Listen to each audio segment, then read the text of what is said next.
far as construction is concerned. Over to you. Thank you very much, sir. You have rightly pointed out that after building the wall or the beams, we cannot hold it again. So before doing so, we should prepare ourselves and mechanical work or piping work should be done. Similarly, my next question to you is, what are the issues with electrical issues we should be careful enough during building construction?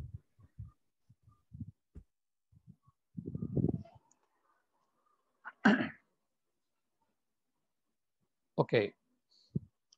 The most important for the designer is when the designer is making initiative to design this building, he will have to make inquiries with all the authorities about availability of their main connections. Now, these main connections also mechanical, also electrical. And the mechanical main connection means the sewage line, where the sewage line will be, because once the building architecturally is designed, and if the sewage line is passing in the front of the building, it won't work.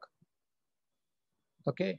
Similarly, for the electrical main incoming, they will have to find out from the authority on a key plan that where is the main incoming of authority available, so that it will minimize the main cable work for the building. And accordingly, they will have to take the precaution of designing their heavy road vehicles that will be passing from main entrance to the building campus. And also the sewage tank, also the firefighting tank, all this will have to be separate and far away from the main incoming of the electrical. So there has to be two different zones, one mechanical incoming of the authority and one electrical incoming of the authority. And again, when we say mechanical incoming, there will be a firefighting incoming from the mechanical, where there is when a fire brigade comes in, there will have to be a landing wall and a breach inlet outlet that will be connecting to the dry riser of the building to ensure that as and when there is a fire, it will be connected to the fire brigade and the water will be sucked in through the system. That is how the importance, similar importance for the, as I explained, for electrical, it is very important to be away from the water, because there won't be any, there should not be any, later on leaking of fire and then causing a problem, interruption to the power supply. So that is very important factor at the design stage. Once the design guy has taken care of all these issues, then installations will happen according to it, because in certain projects they install power generators, okay, to support the building power. And nowadays the time has changed, because nowadays we are switching over to a solar power, but it is still not private building sector is still not compatible with the cost and the technology cost of the solar power. And also, for a small villas and all that, it becomes very costly. So it is into study, and but the technology is there. Technology is all set to land in. But as far as commercially, if we talk about solar power, is still doing its work to make the customers happy, which will take some more time, I believe. Over to you, sir. Sir, thank you very much for discussing all the nitty-gritties of mechanical and electrical issues of building construction. And you have also enlightened us with a few light of the skill set required for construction industry, the role of construction industry, contribution of construction industry, and you have provided very emphasis on the separation of electrical and mechanical activities, and be careful about all these issues. So thank you very much for joining us.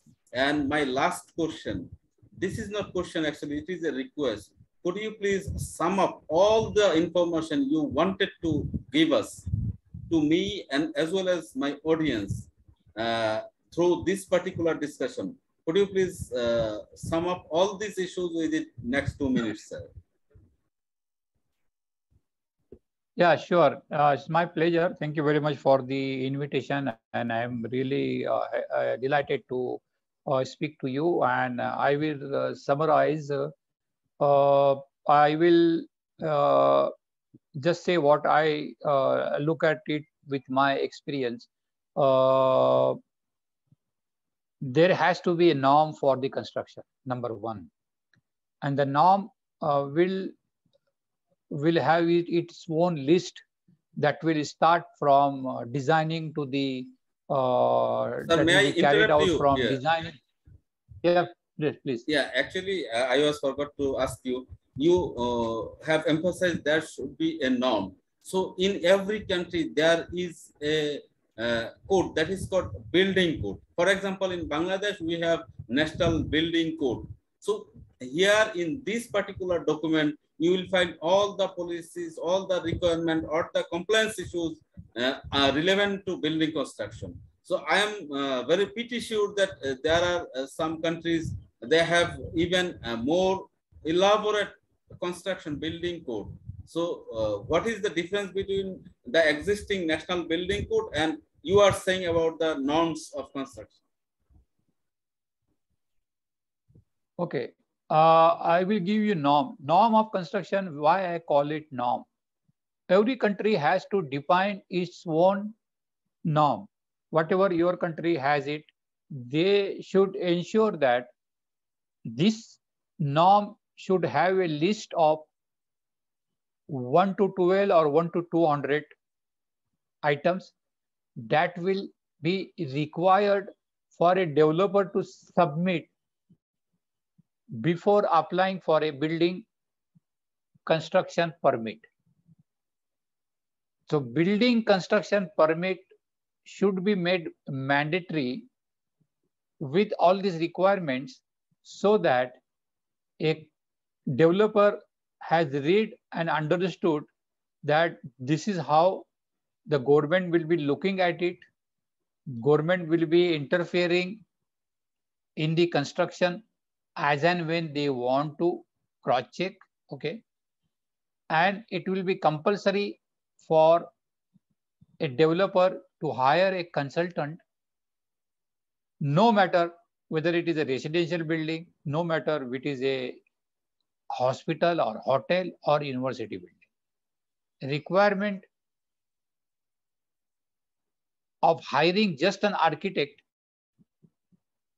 okay, and closing the eyes is not going to help you from the most dangerous issues of your construction. As I explained in my the detailed conversation, mechanical, electrical are the real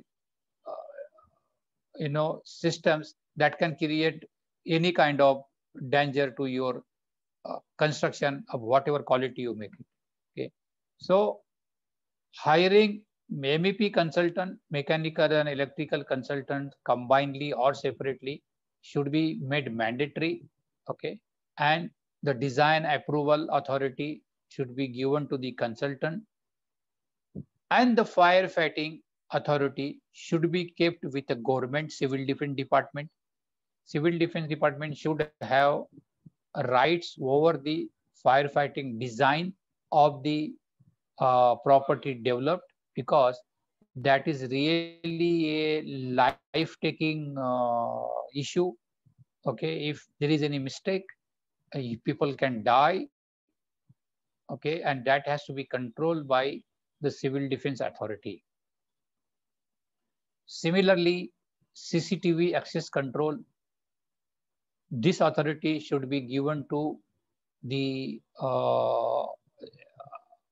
Home Department, because Home Department controls the police, and police has the authority over the CCTV and access control, who as and when demand, when they come to the campus or the colonies, they will have to look into this, and the specifications for this particular system should come from Home Department, not from the consultant.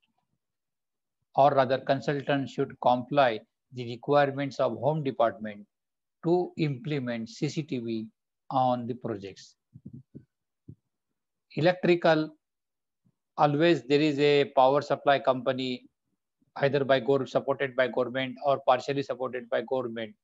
And these are not really big issues, because every electrical engineer is the same engineer.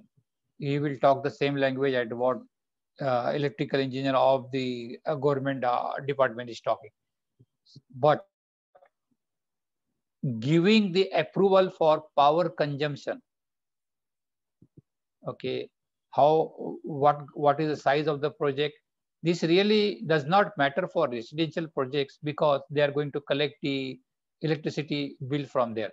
But provision of power, whether is government ready for that particular provision of power?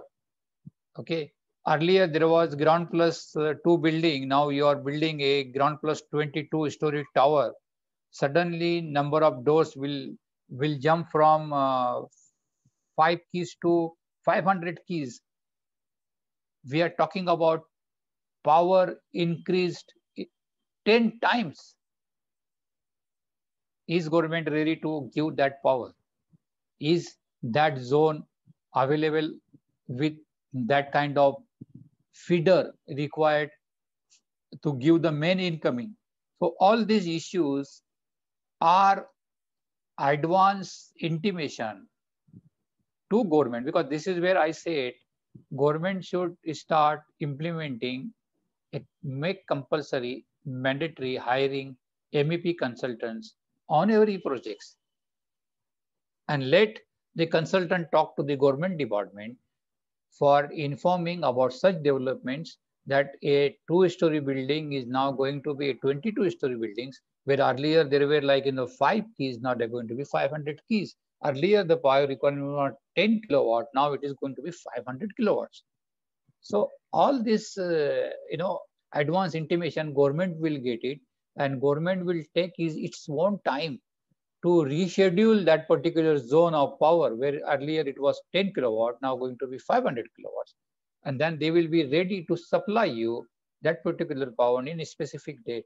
Certainly it is a money earning for the department also, but there will be investment in advance from them. This is what the highlighting of, this is what the summary of what my discussions with you, and I hope it gives you the guidance. Sir, thank you very much. Thank you for enlightening us on this particular issue, because today we are observing that construction work is going on like anything, especially in Bangladesh. It is not only urban area, even you will find in the rural area, in the villages, in the remote villages, everybody is constructing building. Because with the rise of our national income, with the rise of our per capita income, everybody is constructing a building. But before constructing a building, we should be careful enough about the nitty-gritty, whatever you have highlighted here, especially the mechanical and electrical part of the construction, building construction. So thank you very much for joining us today, and hopefully we'll be talking with you in another day, maybe on another topic. Thank you very much. Most welcome. My pleasure. Thank you very much.